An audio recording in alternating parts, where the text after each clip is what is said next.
ত্রিমূর্তির মধ্যে এক হলো আমাদের শিব ঠাকুর। উনি কৈলাস পর্বতে থাকেন। শিব ঠাকুর সব সময় ধ্যান করতে থাকেন। পর্বতের রাজা হেমবন্তের রাজ্য কৈলাসের কাছেই ছিল। পর্বতের রাজার বিবাহ স্বর্গের অপ্সরা মেনকার সাথে হয়েছিল, আর তার মেয়ে ছিল মাতা পার্বতী। ওনার এই নাম এই জন্যে রাখা হয়েছিল কারণ তিনি পর্বত রাজার মেয়ে ছিলেন। মা পার্বতী সব কাজে নিপুণ ছিলেন, মানে ভীষণ ট্যালেন্টেড ছিলেন।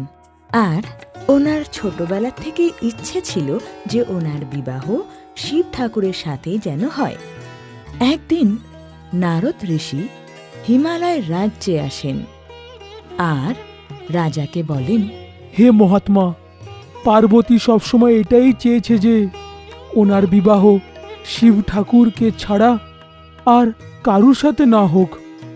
তার এই কথা বলার কারণ তিনি মা পার্বতীর মনের কথা জানতেন।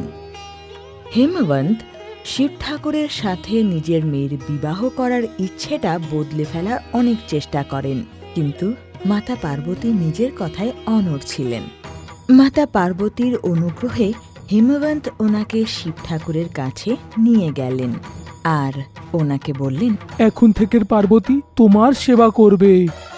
শিব ঠাকুরের অনুমতি নেওয়ার পর ওই দিন থেকে মা পার্বতী শিব ঠাকুরের সেবা যত্ন করতে থাকেন আর ওনাকে খুশি করার জন্যে পুজো করতে থাকেন। ওই সময় ওইখানে এক তারকাসুর নামের রাক্ষস থাকত, যে এই অভিশাপ পেয়েছিল যে সে শিব ঠাকুরের ছেলের হাতেই মৃত্যু লাভ করবে। তাই জন্য শিব ঠাকুরের বিবাহ হওয়া প্রয়োজন ছিল, যাতে ওই রাক্ষসের হাত থেকে পরিত্রাণ পাওয়া যায়। ভগবান ব্রহ্মা এই ব্যাপারে সব জানতেন, তাই তিনি ভালোবাসার ভগবান মন্মথকে বলেন, তুমি শিবের ওপর প্রেমের তীর চালাও, যাতে সে পার্বতীকে ভালোবেসে ফেলুক। সঙ্গে সঙ্গে মন্মথ নিজের স্ত্রী রথিকে নিয়ে কৈলাসের উদ্দেশ্যে বেরিয়ে পড়ল। ওইখানে পৌঁছে তারা দেখল যে ভগবান শিব গভীর ধ্যানে মগ্ন, আর ভাবতে লাগলো যে কিভাবে তার ধ্যান ভঙ্গ করা যায় আর তাকে দেওয়া কার্য কিভাবে সিদ্ধ করা যায়। যখন মা পার্বতী শিব ঠাকুরের পুজো করছিলেন, তো মন্মথ শিব ঠাকুরের ওপর ভালোবাসার তীর চালান। বিক্ষিপ্ত হয়ে রেগে গিয়ে শিব ঠাকুর নিজের তৃতীয় নেত্র খোলেন, আর তার থেকে যে আগুন বেরোয় তাতে প্রেমের ঠাকুর মন্মথ পুড়ে যায়, আর শিব ঠাকুর নিজের ধ্যান সমাপ্ত করলেন। এই সব দেখে মা পার্বতী আশ্চর্য হয়ে বুঝতে পেরেছিলেন যে শিব ঠাকুরকে শুধু ভক্তি আর পুজো দ্বারাই প্রাপ্ত করা যেতে পারে। মা পার্বতী সিদ্ধান্ত নিলেন যে শিব ঠাকুরকে খুশি করার জন্য তিনি কঠিন তপস্যা করবেন। একদিন ওই রাস্তা দিয়ে আসতে থাকা এক সাধু পার্বতীকে প্রশ্ন করলেন, সুন্দরী মেয়ে, তুমি এত কঠিন তপস্যা কার জন্যে করছো? মাতা পার্বতী যখন এত কঠিন তপস্যা করার কারণ তাকে বললেন, তিনি আশ্চর্য হয়ে গেলেন। তখন সাধু পার্বতীকে বললেন, শিব তো মিথ্যেবাদী, আর তুমি শিবের ওপর বিশ্বাস করো না। ওর পিছনে সময় বরবাদ করো না।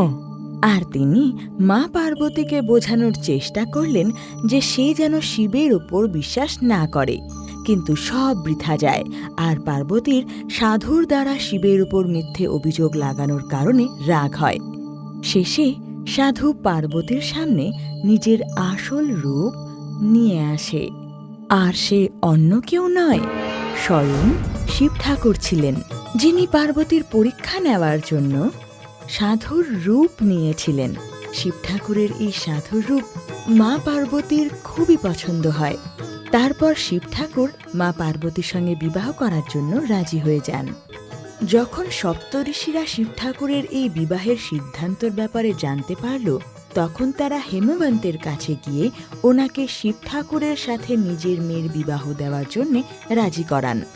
আর এইভাবে মাতা পার্বতী আর শিব ঠাকুরের বিবাহ সম্পন্ন হল। ওনাদের বিবাহ ভীষণ ঘন ঘটা করে হল। বিবাহের পর সব দেবতারা শিব ঠাকুরের কাছে পৌঁছল আর তারা বলল, মন্মথের প্রাণ আপনি ফিরিয়ে দিন, সে তো শুধু ব্রহ্মার কথা মেনেছিল। তারপর শিব ঠাকুর প্রেমের দেবতা মন্মথকে প্রাণদান দিলেন। কিছু সময় পর শিব আর মাতা পার্বতীর এক পুত্র হল। সে হলেন কুমার স্বামী।